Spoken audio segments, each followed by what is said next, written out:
শুভেন্দু অধিকারীর বক্তব্যের তীব্র বিরোধিতা এবং নিন্দা করছি। চরম হতাশাগ্রস্ত, অবসাদগ্রস্ত ভারতীয় জনতা পার্টি। সেই কারণেই মানুষকে, সাধারণ মানুষকে, শ্রমজীবী মানুষকে, বাংলার মানুষকে, বাংলা ভাষী মানুষকে এই পরিমাণ অপমান তারা দিশাহীন ভাবে করে চলেছে, দিনের পর দিন করে চলেছে।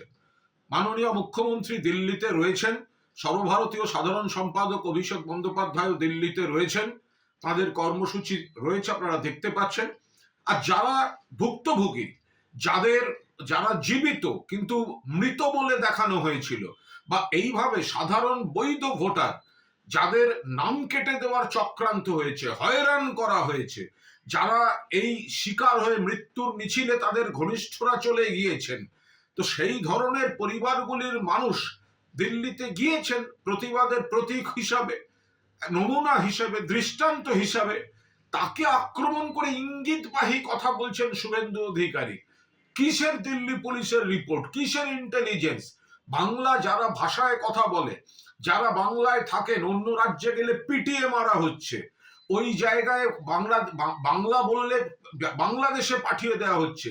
বাংলা ভাষা, বাংলা যারা ভাষায় কথা বলেন, যারা বাংলা পশ্চিমবঙ্গে থাকেন, অমর্ত্য সেন থেকে শুরু করে, মোহাম্মদ শামী থেকে শুরু করে, দীপক অধিকারী থেকে শুরু করে বিপুল সংখ্যক মানুষকে হয়রান করা হচ্ছে।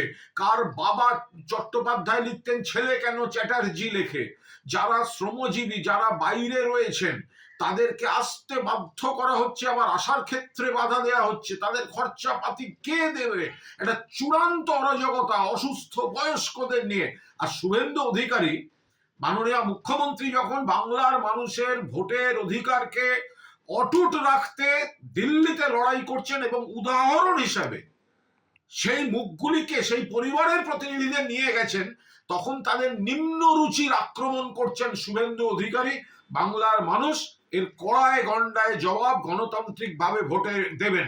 সকালে যেমন দিল্লি পুলিশ দিয়ে আতঙ্ক তৈরি করার চেষ্টা হয়েছিল, আরো কি কি পরিকল্পনা ছিল বঙ্গভবনে, এবার মমতা বন্দ্যোপাধ্যায়, তিনি বাংলার অগ্নিকন্যা, তিনি ছুটে গিয়ে সেই চক্রান্ত প্রতিহত করেছেন।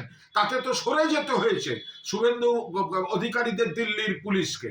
এবং এই গোটা নির্বাচন কমিশনের বিরুদ্ধে যে তুমুল চক্রান্তের অভিযোগ রয়েছে, মমতা বন্দ্যোপাধ্যায় দিল্লিতে রয়েছেন এবং তাতে দিশাহারা হয়ে গিয়ে বিজেপি এই ভুক্তভোগী পরিবারগুলোকে, শহীদ পরিবারগুলোকে কুৎসিত ইঙ্গিতবাহী অপমান করতে নেমেছে।